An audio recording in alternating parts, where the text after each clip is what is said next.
We're here today with Brian Benoit, Vice President of the Anchor Auto Group. Brian, thanks for having us here today. Thanks for having me.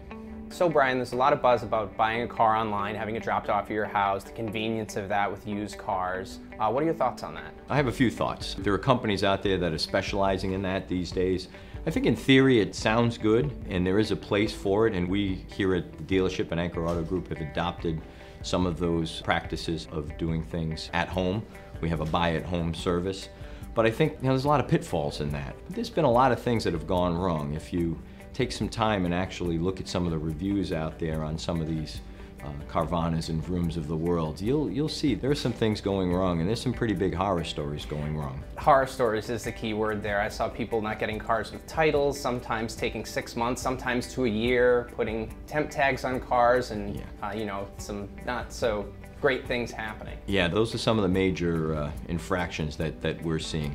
I think what people have to understand or think about is there's a little bit more going on here than going on Amazon and buying a pair of shoes that if it doesn't work out, you could just bring them over to Kohl's and drop them off and you're finished. Sure. I mean, you're talking about a major purchase where there's financing involved, there's registration work, entitling work that has to be done, and all of these things have a time frame that they have to be done by.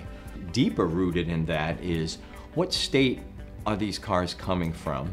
What state is the entity from? What state is governing the actual particulars of the sale?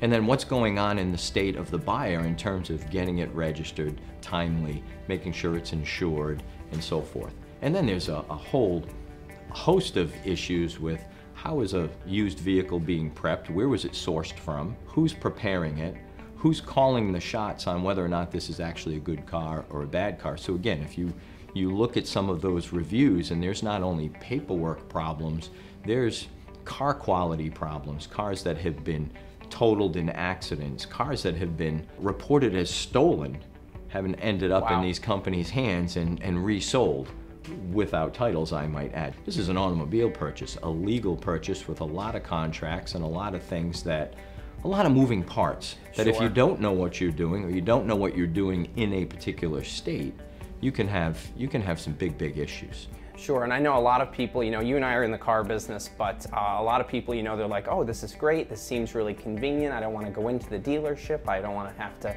haggle for the car, whatnot. Right. If you look at their commercials that they put out there, they make it look like going into the big bad car dealership from the 1970s and all of those things that go on. I mean, in reality, the truth of it is there's more transparency in the auto business than just about any business you could think of.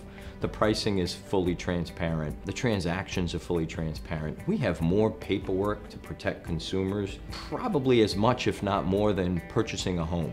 So there's a lot of protections, and most importantly, the overall protection of where that dealer is operating, in which state, and then the state protections. For instance, you have to be licensed to be an auto dealership in the state of Rhode Island, in the state of Massachusetts. In any state that I know of, you need to be licensed. Well, that license is controlled and governed by the state of Rhode Island, the Attorney General's office, and the Dealer Commission. Now, these are people that control customer complaints. So there's a safety net out there, but the state of Rhode Island also has a separate division of the Attorney General's office, and it's the Dealer Commission. And that commission is made up of multiple people whose job it is 100% of the time to govern the licensed dealers, both new and used car dealers in the state of Rhode Island.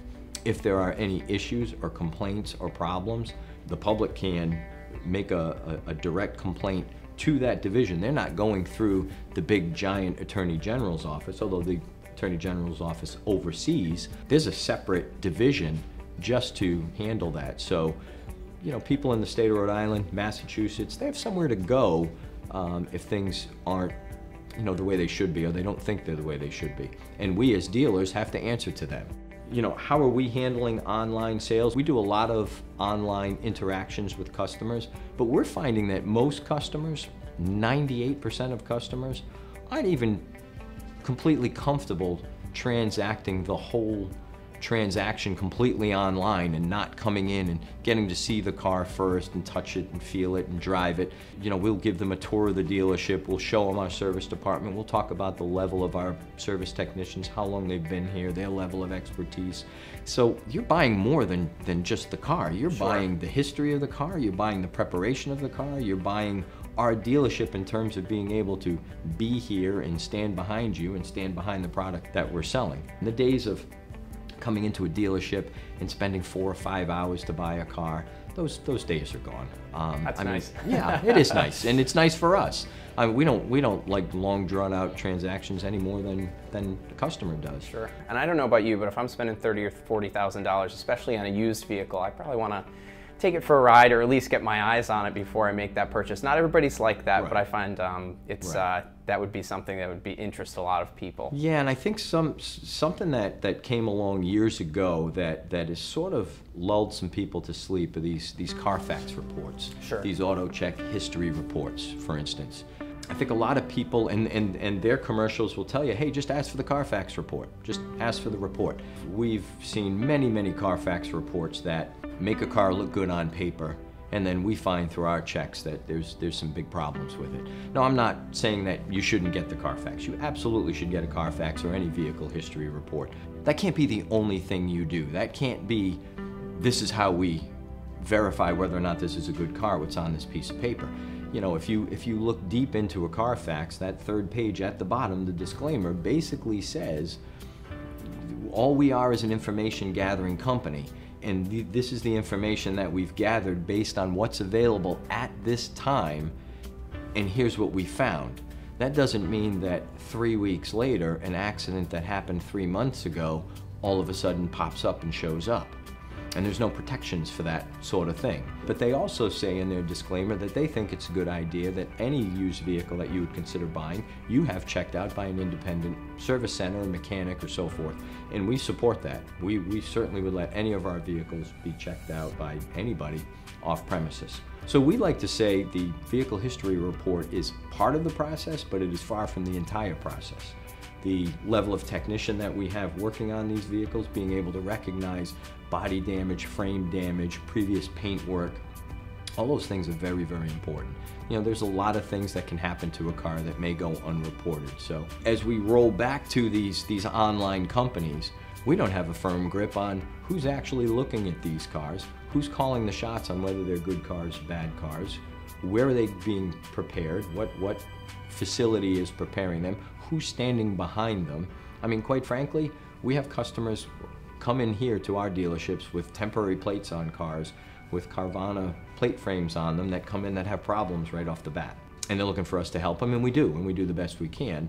But there's definitely that disconnect between, okay, who am I buying this car from, and then who do I lean on if there's an issue?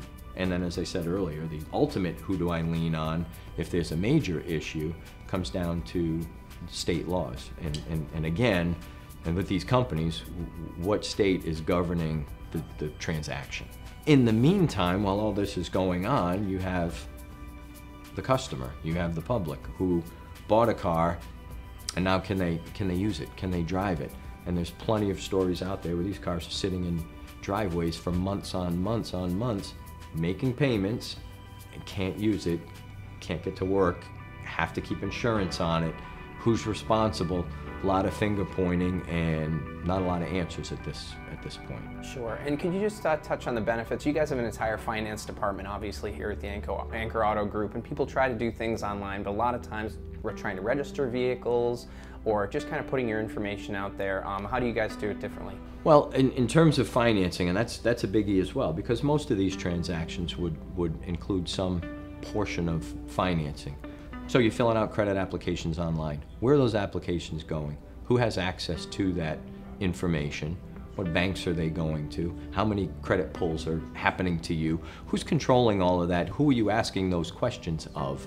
At the dealership level, we have a separate department that just handles credit applications, handles all the paperwork, handles registrations, all the legalities of getting the transaction done and done correctly. There's only a certain number of people, 2, 3, 4 people, that have access to that information. In terms of doing it online, we have a separate portal, so when somebody goes on our website, fills out a credit application. That goes into a secure locked portal that goes right into the finance department. Their information isn't privy to anyone else in the dealership. Sure.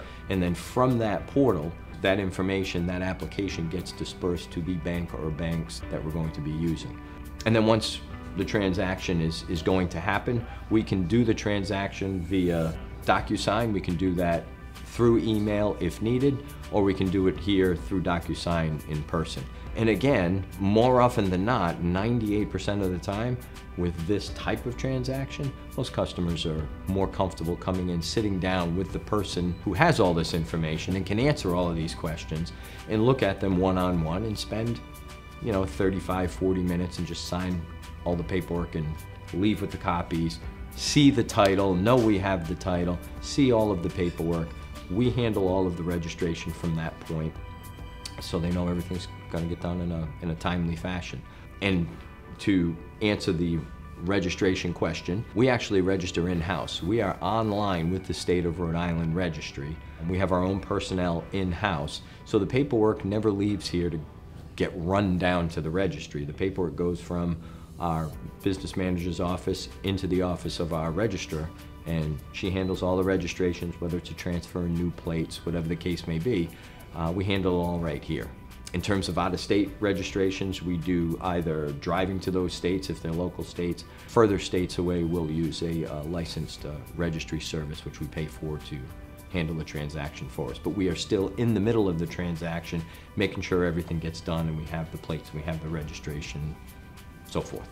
I know this, we've been around here as a local family-owned dealership. We're heading for 35, 36 years right now. I don't think you can be around that long and be a viable dealership in a local community if you're doing things that, happened in the 1970s. And those things aren't even allowed anymore, again, through all the laws and so forth. So it's just something people need to think about both sides of it, and realize that in the end, they've got a lot of protections going through a dealership. They've got a lot of people they can talk to if things don't go correctly.